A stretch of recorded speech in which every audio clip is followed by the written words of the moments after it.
All right, here's another one of the same sort. Mind is also not real, yet we want infinite bliss, which is chemically detected via the pineal gland, etc. This is a reflection of our mind's attunement to the real. But if the mind is not real, is bliss not real? No, bliss is an illusion too. Yeah, bliss is not real because it's something that your character that's unreal can experience or imperience. It's not real, and that's why in Advaita they make a differential between Saguna Brahman and Nirguna Brahman. The Saguna is where Satchidananda is located, but that's still illusion. It's a very high and pure level of illusion, but it's just illusion. There is no such thing as Sat. There's no such thing as Chit. There's no such thing as Ananda. But these are the reflections in the mirror that are most coherently attuned to the intelligence that's projecting it, with as little interference patterns from the ego as possible that will turn the illusion of bliss into the illusion of suffering. But it's all illusory at the level of any effect that can be experienced or felt or imperienced or in any way made into some object of perception. Okay? I hope that doesn't disappoint you. But the real is beyond bliss. It's not that it's boring, there's no bliss after all. No, it's beyond anything you could conceive. Okay. How do I cope with my spouse, who is a loving woman but not on the path to self-awareness? She's not a negative or disagreeable person with vices, but and always wants to be intimate and passionate. I do talk to her about the importance of self-awareness and meditation, but she isn't on the path. Look, she's already the Buddha. You're the one who doesn't get it because you think there's a path to be on. There is no path. And if she's a nice person that you get along with, thank your lucky stars that that's the reflection you got. And be happy that you don't have to keep talking about metaphysics with this person and, create a very boring evening for yourself. It's all perfect. I'm sure you didn't want to hear that answer, but okay. Is there a teaching higher than the Advaita Gita? I don't rank scriptures and teachings. It is a scripture of radical non-duality, but there are many such that come from many different angles. And for someone, the Advaita Gita may not help them because it doesn't come at the real from an angle that they can relate to from where they are now psychologically. Whereas maybe the Ashtavakra Gita might, or the Tathagata Garbha, or the Ratnagotra Vibhaga in the Buddhist tradition. So it's not a matter of higher or lower, it's a matter of what is relevant to the level of consciousness and the signifiers that you are attuned to that will trigger your realization of radical non-duality. And then the question goes on, is there any practice suggestion to stay in that state continually? No, because you are in that state. It's the only state that is real, but your character cannot stay in it continually. In fact, your character can only glimpse it very rarely and intermittently for short periods, because your character will disappear if you have a non-intermittent realization of the truth. And then there'll be no one to ask any questions any longer. So this may happen, but it won't happen because the character has done some kind of practice that leads to it. However, as I said before, as the will of that intelligence that is the supreme reality modifies your character, it will want to practice. But what it will want to practice is simply pure presence, not some kind of an activity that will indirectly result in pure presence, like pranayamas or asanas or some other chanting or repeating a mantra to yourself. No, all of that is just an activity that delays the realization of what you really are, because it assumes that a character has to do something. And that's the delusion to be free of.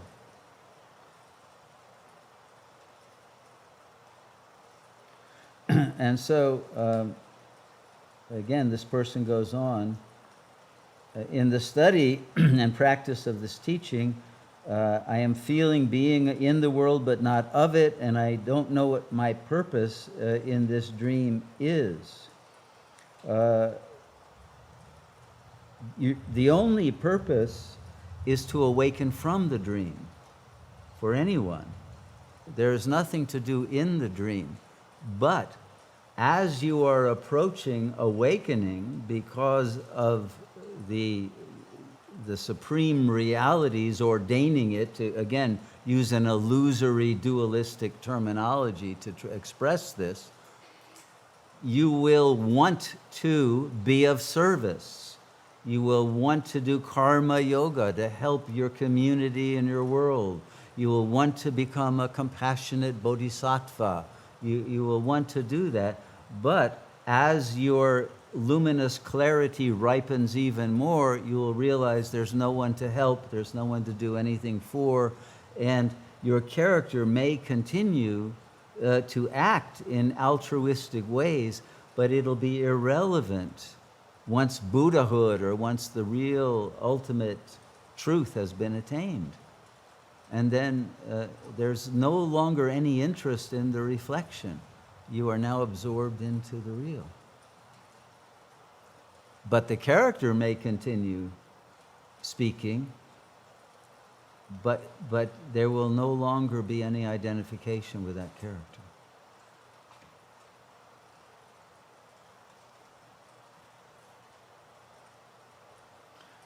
And the reason is, that character is a dream image in the mind of other beings still in the dream, not because of the character's inherent desire to do anything. All you are as a character is an object to meet the fantasies of the other. And if the other wants you to be a bodhisattva, that's what you'll be. You know, and if they want to project something else on you, that's what you'll be to them. But your reality will not be affected by that. And there will be no confusion and fear that, oh, the other won't understand me, or they'll think I'm saying something that's wrong or, you know, ridiculous or whatever. There won't be any dualistic narrative. All of that will have fallen away long before you reach that level.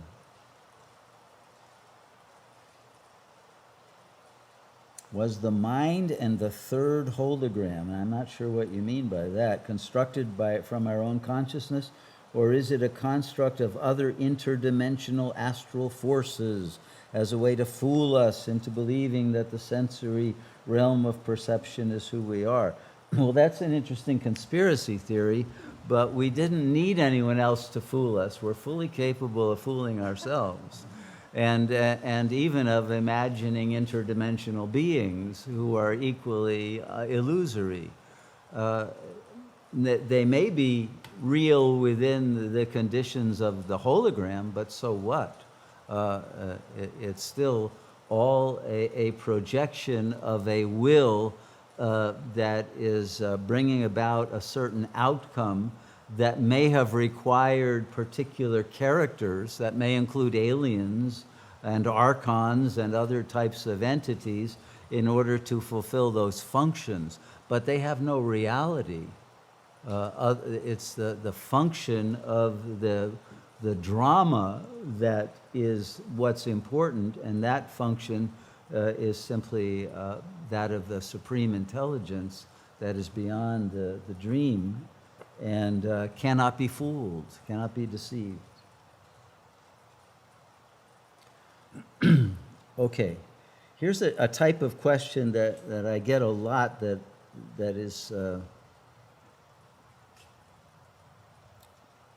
is interesting in its incoherence in a way. 2 months ago, I experienced ego death, which was bliss for 2 weeks, and then one morning I woke up and my superego, it's pronounced here supper ego, and maybe that's more accurate because sometimes the superego comes back after you've had supper and you have indigestion, and I think that's. But if you still have either a supper ego or a superego, you didn't go through ego death. That was an illusion. Okay?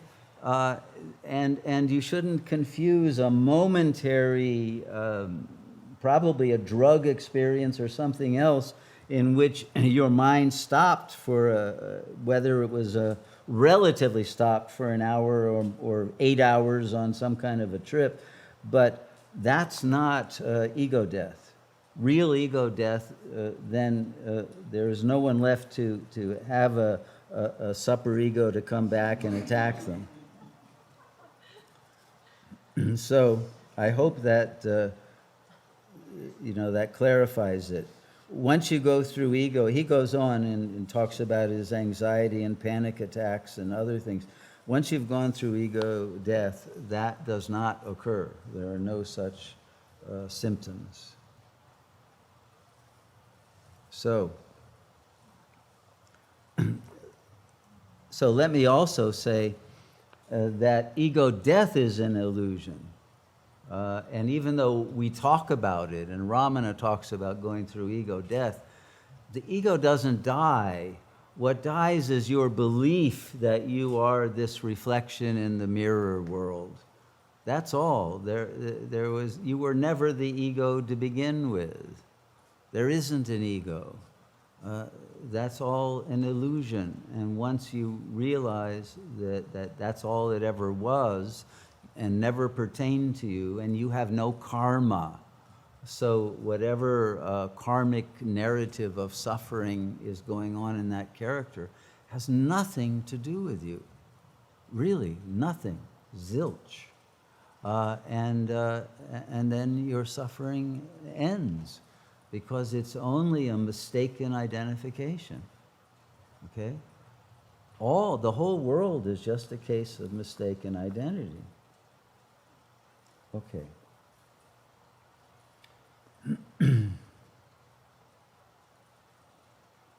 Can the upper death drive be hijacked by the ego's lower death drive?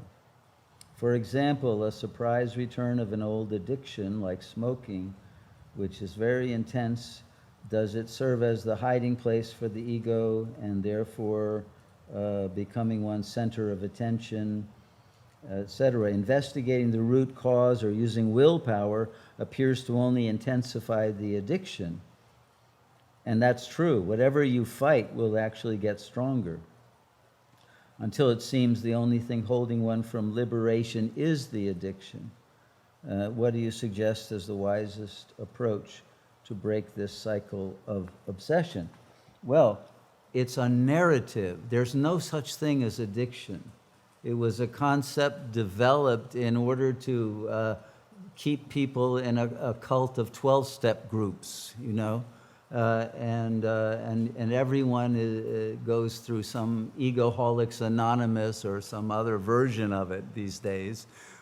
There's no such thing because, again, it's an attribute of an ego.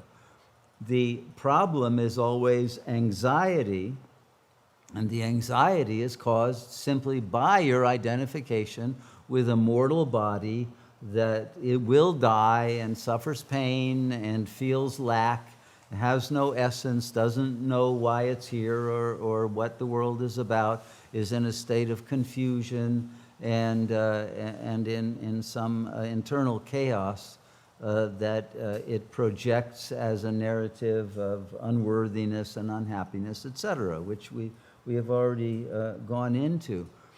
But if you accept the character without any resistance whatsoever, it will become bored with smoking, and it will realize that it smells bad, and it causes you to have burn holes in your clothes when it has all kinds of problems.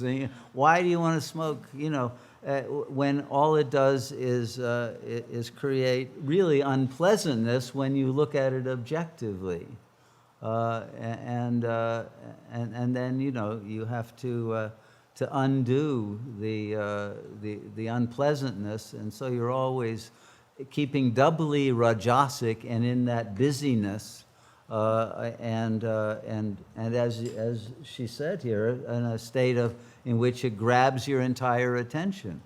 So the solution is, don't give it any of your attention. Give all of your attention to your suchness, to your state of presence, to the inconceivable energy that is present when there's no thought.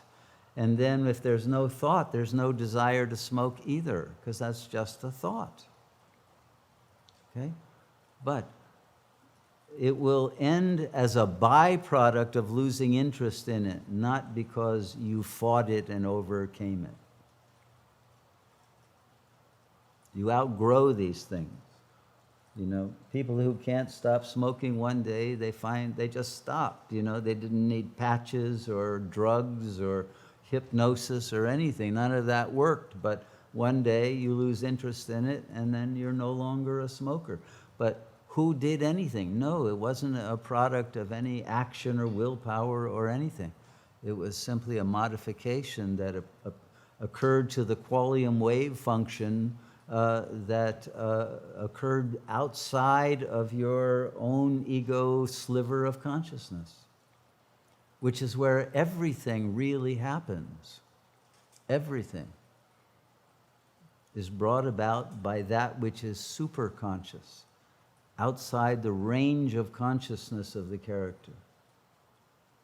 And that's why that's where the action really is. That's where agency really is. That's where power really is, not in the character.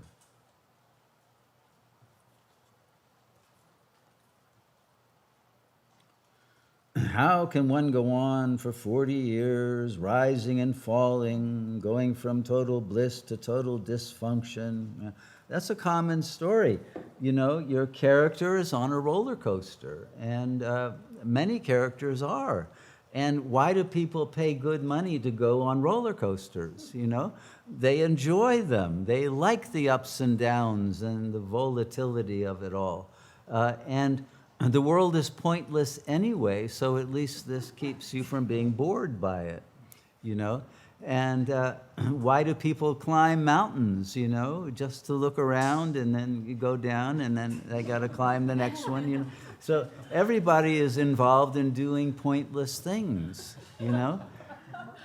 But what else can a character in the mirror do, So the moment that you lose interest in the character, then that's when you get real. But why care about the character's ups and downs? Lose interest in it, and it stops happening. Because again, remember, quantum physics, the wave becomes a particle only when observed. Stop observing your character, and it disappears.